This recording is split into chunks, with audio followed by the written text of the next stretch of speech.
Hello friends, welcome to খেল দুনিয়া। মোহনবাগানের ট্রান্সফার নিয়ে আবারও জটিলতা। তো মোহনবাগানের সেন্ট্রাল ব্যাক হিসাবে প্রীতম কোটাল আসছেন, এরকমটা কিন্তু এক প্রকার কনফার্ম হয়ে গেছিল। তো সেখান থেকে সেই ডিলটা কিন্তু এখন ভেস্তে যাওয়ার মুখে। আজকের মার্কাস মার্গুলাও জানিয়েছেন যে এই ডিলটা এই মুহূর্তে অনেকটাই বিষবাও জলে। এখন যদি এই ডিলটা হয় সেটাই সব থেকে বড় সারপ্রাইজিং একটা বিষয় হবে। তো তোমাদের গতকালই আমি এই আপডেটটা দিয়ে দিয়েছিলাম যে এই ডিলটা সম্ভবত হয়তো হচ্ছে না বা শেষ মুহূর্তে এসে ভেঙে গেছে, কারণ গতকাল যে নিউজটা উঠে এসেছে সেটা হচ্ছে দীপক টাংরিকে দিয়েই মোহনবাগান প্রীতম কোটালকে নিত। তো এরকম একটা সোয়াপ ডিল হওয়ার কথা চলছিল। তো দীপক টাংরিকে কালকের হঠাৎই দেখা যায় মোহনবাগানের যে আপকামিং আইএসএল এর ফটো সেশন, সেই ফটো সেশনে দীপক টাংরিকে দেখা গেছে। তো সেখান থেকেই ধারণাটা তৈরি হয় যে যে প্লেয়ারকে যে ক্লাব ছেড়ে দেবে সেই প্লেয়ারকে নিশ্চয়ই ফটো সেশনে নিয়ে যাবে না।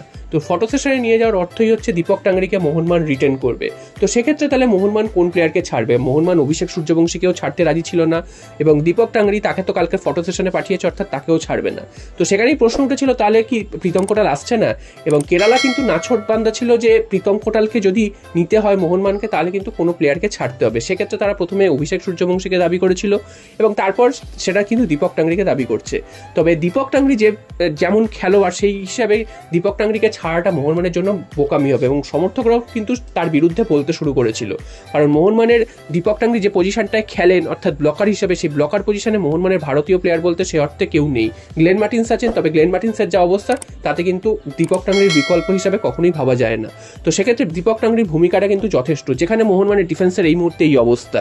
তো সেক্ষেত্রে একজন ব্লকার যদি না থাকে তাহলে ডিফেন্সের অবস্থা আরও খারাপ হবে, এবং মোহনবাগানের অবশ্যই একজন ভারতীয় সেন্ট্রাল ব্যাক দরকার, যেটা কিন্তু আমরা ডুরান্ড কাপে বারবার দেখতে পেয়েছি যেই সমস্যাটা মোহনবাগানে পড়েছে। অর্থাৎ আনোয়ার যে রোলটা প্লে করতেন সেরকম রোলের একজন প্লেয়ারকে দরকার। তো সেই রোলের প্লেয়ার কিন্তু এই মুহূর্তে পাওয়া যায়নি। ট্রান্সফার উইন্ডো ক্লোজ হয়ে গেছে অফিসিয়ালিভাবে।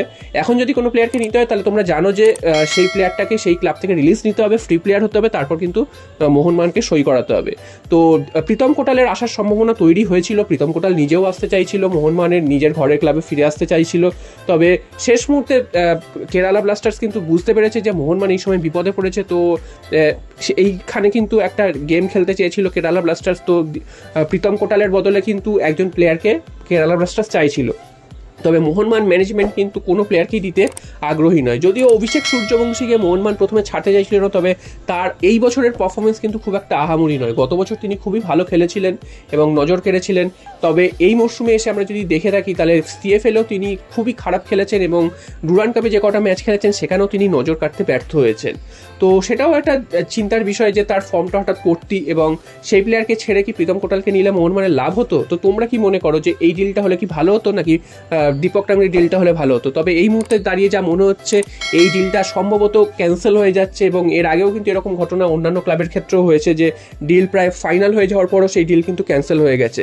তো মার্কাস মার্গুলাও কিন্তু এইটাই জানিয়ে দিয়েছেন যে এই ডিলটা এই মুহূর্তে না হওয়ার সম্ভাবনাই কিন্তু সব থেকে বেশি। যদি সেটা হয় তাহলে কিন্তু সেটা একদম সারপ্রাইজিং হবে।